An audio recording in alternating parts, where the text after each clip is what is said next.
28 feet. That's how much one small reservoir's water level climbed in a single season, after engineers, ranchers, and its own water district had all but written it off as finished. Picture the boat ramp first, concrete stairs running down into nothing but cracked mud, stopping 30 feet short of any actual water. That's what this reservoir looked like 18 months before the turnaround. Not a metaphor, a real ramp, stranded above a puddle where a lake used to be. Then, in one season, the water climbed back up to meet it. 28 feet of it. Nobody built a new dam, nobody trucked in water.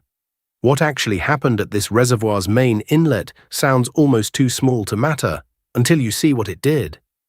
Something started piling up where the feeder creek entered the lake bed. Branches first, then whole trees, uprooted by storm after storm upstream, washing down and snagging on each other in the same shallow bend. Nobody planned it. Nobody built it.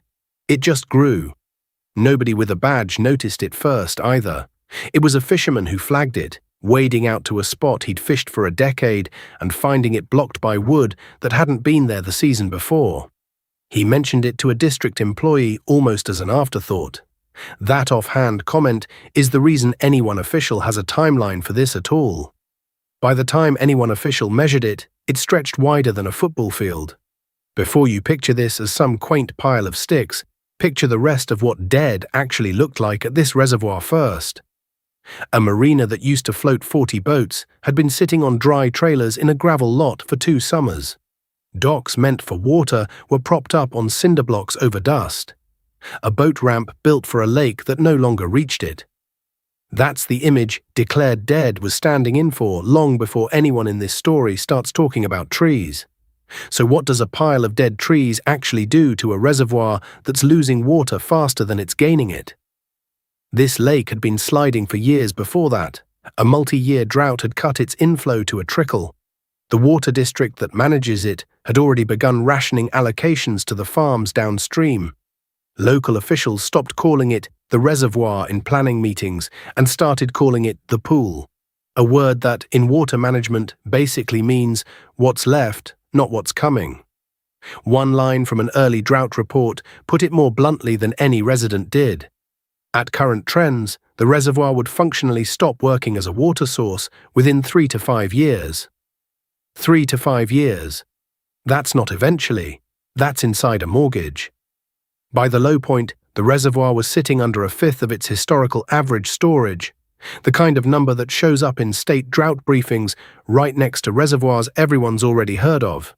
It wasn't famous. It wasn't going to get federal headlines the way a lake the size of a small sea does. It was just quietly going to stop working, the way a lot of mid-sized reservoirs do, mostly unnoticed outside the community that actually depends on it. So where does a reservoir's water actually go when it dies? Most people assume evaporation off the top, the sun just cooking an open pool. That's real, but for a lot of drought-stressed reservoirs, especially ones fed by wide, flat river deltas, it isn't even the biggest leak. A huge share of incoming water never makes it to the deep pool at all. Think of it less like a bathtub filling from a faucet and more like a faucet running into a bathtub with the drain half open and a dozen cracks in the bottom. It fans out first, across dozens of shallow braided channels, sheets of water a few inches deep, spread over acres of exposed mud, sitting in the sun, soaking into sand, evaporating before it ever reaches anywhere useful. Most of it never makes it to the actual tub at all. The water isn't gone. It's lost on the way in, which is exactly the gap that logjam happened to plug. Once enough wood piled up across that delta, it did something almost embarrassingly simple. It blocked the shallow side channels and forced the incoming creek into one deeper, faster route, straight toward the main pool instead of spreading out and dying in the mud first. Less surface area exposed to sun and sand.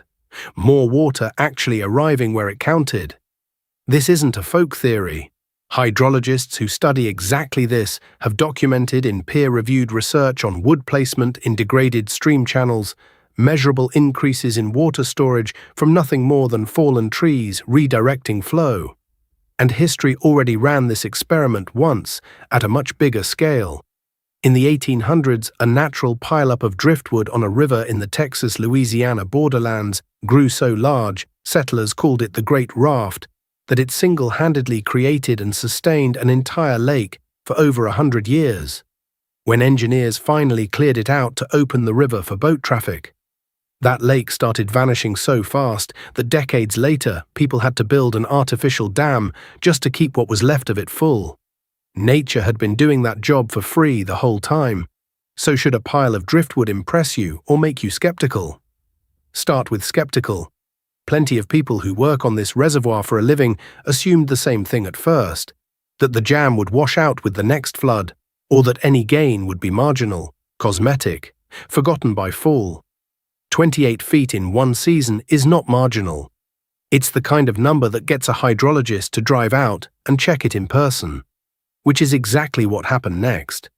Because the real question wasn't whether the logjam worked, it was whether it would survive its own success, a reservoir rising that fast puts enormous new pressure directly against the wood holding it back. Most logjams don't survive that pressure. A single flood surge is usually enough to blow one apart, sweeping the whole structure downstream in a matter of hours and undoing months of quiet accumulation in one violent afternoon. This one held. Not because it was reinforced or protected, nobody had built it, so nobody was maintaining it either. It held because the trees at its core had wedged themselves deep enough and packed in enough sediment behind them to act less like a loose pile and more like an actual structure. Whether it holds through the next real flood is still an open question. Nobody's betting the reservoir's future on driftwood twice. But it held cuts both ways, and that's exactly the tension the water district is quietly sitting with right now. The same tangle of wood that's helping the reservoir has also started worrying people upstream of it. A logjam packed with sediment doesn't just slow water flowing in, back it up far enough, and it can flood land nobody expected to flood at all. County officials responsible for a bridge crossing not far upstream have already asked what happens if that water keeps rising against wood nobody engineered to hold any particular load.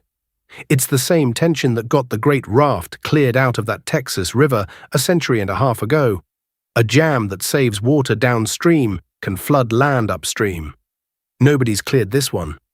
Yet, for the family that leases grazing land along what used to be the shoreline, the mechanism mattered less than the timeline. A rancher who'd already sold off part of his herd 2 summers earlier, because there wasn't enough water to keep pasture alive through August, watched the waterline creep back across ground that had been bare dirt since before his kids could remember it wet.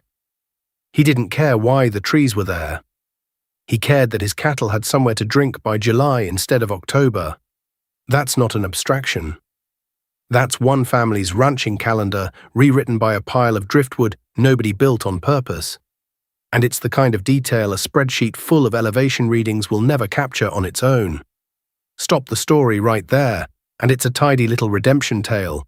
Stop too early, though, and you'd miss the detail that actually explains the number. That same season wasn't just the season the logjam formed. It was also one of the wettest seasons this region had seen in over a decade. An unusually strong run of storms that dumped far more water into the watershed than any average year would. Take the logjam away entirely, and this reservoir almost certainly still rises. Just not by 28 feet. So which one actually gets the credit, the trees or the weather? Hydrologists who've modeled cases like this one estimate the truth splits it in an uncomfortable way. The wet season supplied most of the water. The logjam is why so much of it actually stayed. Without the storms, the trees had almost nothing to work with. Without the trees, a big share of what the storms delivered would have spread out, soaked in, and evaporated before it ever counted as saved. Neither one alone gets you to 28 feet. Compare it to a drought year down the road at a similar reservoir with no logjam at all. Fed by the same kind of leaky delta. And the difference isn't subtle. Same rainfall, same geography, no wood at the inlet. And the gain barely registers by comparison. The trees aren't the whole story. But take them out of this one, and the headline number doesn't exist. That combination is exactly what makes this hard to order up on command. You can't schedule a historic wet season. You can, however, place wood deliberately. which is precisely what a small but growing number of watershed restoration projects are now doing on purpose, instead of waiting on storms to build one by accident. Some of them use actual logs, wedged and cabled into degraded channels by hand. Others use what restoration crews call beaver dam analogs, deliberately built to mimic exactly the kind of structure a beaver, or apparently a big enough storm, builds for free. Same principle either way. Slow the water down, spread it less thin. Keep more of it where it can actually be used instead of where it just evaporates. Nature beat the engineers to their own idea. It just did it a season earlier and for free at a reservoir nobody had scheduled a construction crew for. Zoom out, and this stops being a story about one lucky reservoir. It's a reminder that some of the most effective water infrastructure in this country isn't concrete at all. It's dead wood, sediment, and a river being allowed to do something closer to what it did before anyone straightened, dammed, or dredged it. That's a strange thing to sit with, in a system where almost every other fix costs tens of millions of dollars and 5 years of permitting. It's also a strange thing to sit with next to everything else this channel usually covers. Dams losing power, reservoirs racing toward thresholds nobody can move, fixes that take until 2031 to finish. Most of those stories don't have a season where the number moves the right direction. This one did. Worth remembering that the same water system capable of record collapses is also, occasionally, capable of a genuine reversal, even if the reversal needed a wet year and a stack of dead trees to pull it off. There are hundreds of smaller reservoirs across the drought-prone West with the same kind of braided, leaky delta feeding them, and most of them will never get a fisherman noticing a lucky pile of driftwood at exactly the right bend. If a stack of storm-toppled trees can do what it did here, even briefly, even with a wet season doing most of the heavy lifting, what does that say about how much water this country has quietly been losing on the way in, at every reservoir where nobody's watching the inlet at all? Subscribe if you want to find out whether this logjam is still standing next season, or whether it becomes the next chapter in the story instead of the happy ending.